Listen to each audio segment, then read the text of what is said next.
Hello everyone, I'm Jayshree. I hope you people are good, happy, healthy, right? And as cat is just 3 months away, I wanted to share some few key points so you people don't make the mistakes. Like I've seen people missing out on such big opportunities which could have like taking them to places, but since they did not have the correct information or they were not that updated about things, they missed out on those opportunities and now nothing could be done, right? So I don't want any of you to face such a situation, and therefore I'm making this video. So the very first thing, the basic thing, the most basic thing is that want to do your MBA just after your graduation, then you have to give the CAT exam just 1 year before your grad actually gets completed. So for instance, if your graduation would be completing in 2025 and you want to pursue an MBA just after that, 2025 to 2027, you need to give CAT 2024 in November this year, right? So this was like, I've seen people in my class missing out on giving CAT the same year because they thought their grad would be completing in June or July, and then they'll be giving CAT in the November, and then they'll get admission in the same year itself. But it does not work like that. You have to give CAT the year before in November or December, whenever it happens, right? So this is the most basic thing. Secondly, exam preparation, CAT preparation. There are 2-3 key points I really want you guys to know. The very first and foremost thing is, if you guys have a commerce background, then you must be knowing a lot of things already, so there's nothing like this you need to know. But then if you are from somebody from science background, engineer, especially non-engineers like agriculture people or pharmaceutical field or medical or architect, people like these, I highly recommend you start preparing as soon as possible. And you guys can even think on taking a coaching as such, right? Because I won't be recommending any particular coaching in general, but the thing is, like, we don't have, like, I'm also from a pharmaceutical and medical background, so we don't have that accurate knowledge of things. So what is there if you take a coaching? First, make sure inclusive course. For example, you take a course where you'll be getting study material, you will be getting regular classes. Classes also, if it is online, then it is very good when compared to a class where you get a recorded lecture. Because what happens, see, in online now you can ask questions directly to the teacher, and that is a very small thing. In offline recorded classes, or in recorded classes also, you get a discussion forum or something like that. But then asking and clearing doubts that time itself during the class is something which has an effect in the long run, to be honest. So I'll highly recommend taking live lectures if possible. Take study material, and when you are in coaching, make sure those people, whatever coaching you take in, those people have a community or a group where you can discuss things with your peers, with other people who are preparing for CAT. That helps a lot. Being a part of a community during this preparation time is one of the best things you can do, and it should be done. Because see, what happens is, many a times you miss out on information. So if you have a group like that, there are high chances you won't miss out on anything important, right? Also, you get a place where you can have your doubts cleared. Like, you don't always need a teacher. You can get your doubts clear at any point of time if you have a very good peer group or a group as such, right? So these are the things. Also, if you don't want to take a coaching, you can go for self preparation books. There are n number of books to take the help from. And remember one thing, whatever you take, like whether you go for coaching, whether you don't go for coaching, or whatever it is, be sure to prepare relevant things. Don't stress yourself out preparing everything, anything and everything. First, go through the syllabus, check what is required to be studied, and then study very specifically, right? If you are completely new to this, I highly recommend you get a coaching. First, have your research done, and then take a coaching. Go through their reviews, feedbacks and everything. Talk to people who have already taken coaching from them, because see, everything looks good at a distance, but then you don't want to invest your 20,000 to 50,000 rupees in a particular coaching and then get nothing out of it. So you can also ask the coaching institute to provide you free trials, or free classes or trial classes for 2 or 3 days they usually give. So you can attend those classes and see for yourself whether you are getting a clear picture of what they are saying or not, right? So these 2-3 things are regarding the coaching. Apart from the coaching part, start giving mocks. Mocks are very, very essential. It is very important. I cannot stress enough on this. But then giving mocks is one thing, analyzing them is another thing. And more than giving mocks, analyzing them is necessary.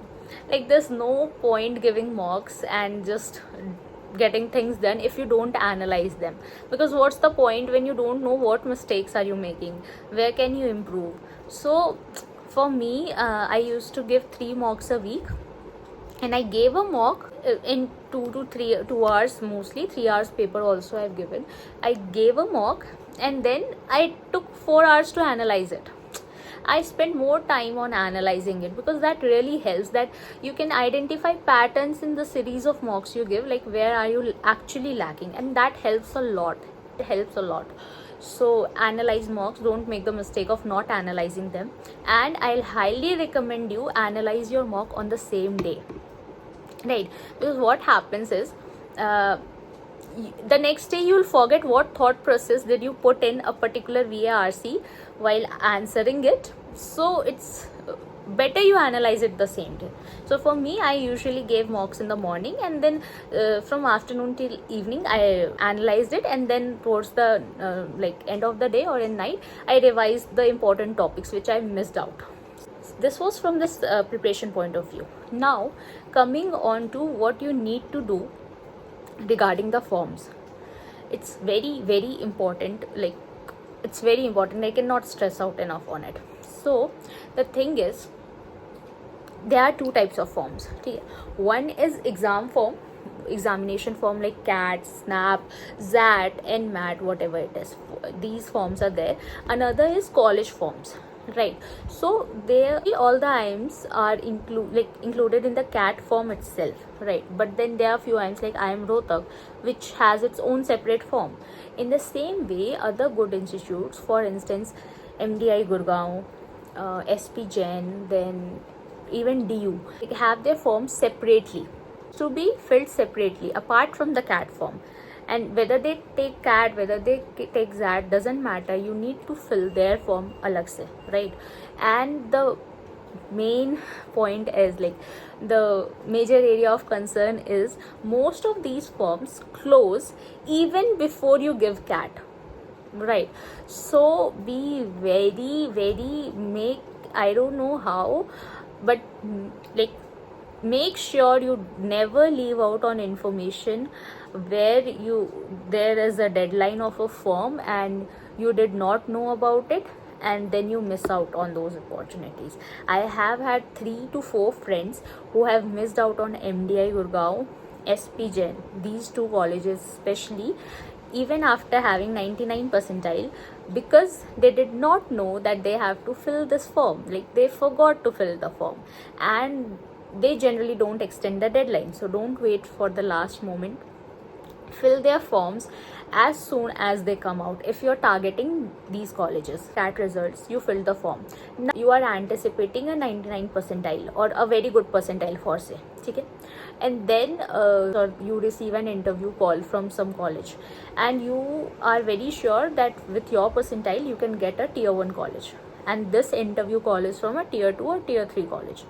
Never make this mistake of not giving the interview just because you're very confident that you'll get a very good college than this. I'm not saying that you go for a lower college. What I'm saying is, don't be overconfident about things and miss out on opportunities.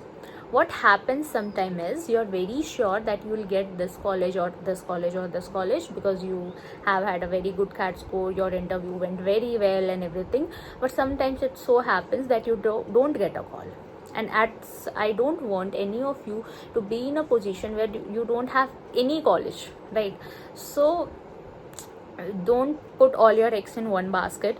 Don't just rely on 2, 3 or 4 colleges. If you have the opportunity to give interviews, give as many interview as possible. Like, give interviews for all the colleges you get a call from, right? Once you convert them, you have the option of selecting them now, so that time you select the best for you. But now in the beginning only, don't restrict yourself to few colleges, right? Take your interviews very, very seriously. Like, you need to take your interviews very seriously.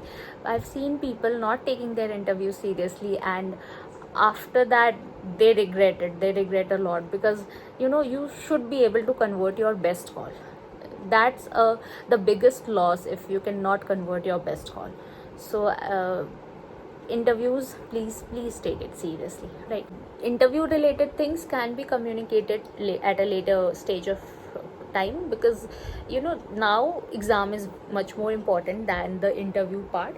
But yes, I'll make sure I tell you everything I know about the interview that time. But what I wanted to convey here is, guys, take your interviews very seriously, because cracking CAT is just 60% of the task. Interviews, like 40% of the task. Interview is 60. This is what I feel personally. So yes, give importance to your interviews. But now you need to focus on giving mocks. Like, it's already August, so at least by September your syllabus should be completed and you should start attempting mocks. At least for the starters, you can have one mock per week, but then increase its frequency to 2 or 3 mocks at least per week, and then analyze your mocks well. That is the key to be sure that you do well on that day. And it's just an exam, don't stress yourself out much. But then yes, give importance to it, because it is important if you really want to pursue an MBA, right? Okay. And fill out other forms as well, exam forms as well. Like, fill out SNAP, fill out ZAT, NMAT, stuff like that. Don't leave forms. If you're targeting any of the good colleges, make sure you read all that information which they have given, or what exam you need to require to get into that college, or what is the form, or what is the procedure, right? And another most important thing, fill out the CAT form very carefully. Don't make the mistake of filling out wrong details in there, because people sometimes do not read the instructions. Give the 10th marks and 12th marks are not exactly what the CAT form is asking for. Like, CAT usually asks for an aggregate like score. So like, you have to add all the scores of all the exams, all the papers you have given, and then divide it. Like, you need to get an average.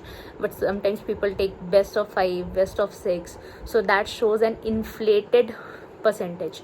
So these things you need to keep in mind while you are filling the form. Yes, these are the few things, right? So yes, this was all. Do let me know in the comment section if you have any doubt, any query. Feel free to ask. If I would be having whatever information I would be having regarding it, I'll definitely be keeping you updated about it, right? And ठीक है, फिर अभी के लिए bye bye, tata, take care. And one more thing, if you're liking whatever I'm posting, or if you're liking the channel or the content in general, please subscribe my channel and do share the videos with your friends. If you feel it's relevant or it's informative, you can share the video as well. Okay, bye guys, tata, take care. Don't stress yourself out. Everything will be good, right? Bye.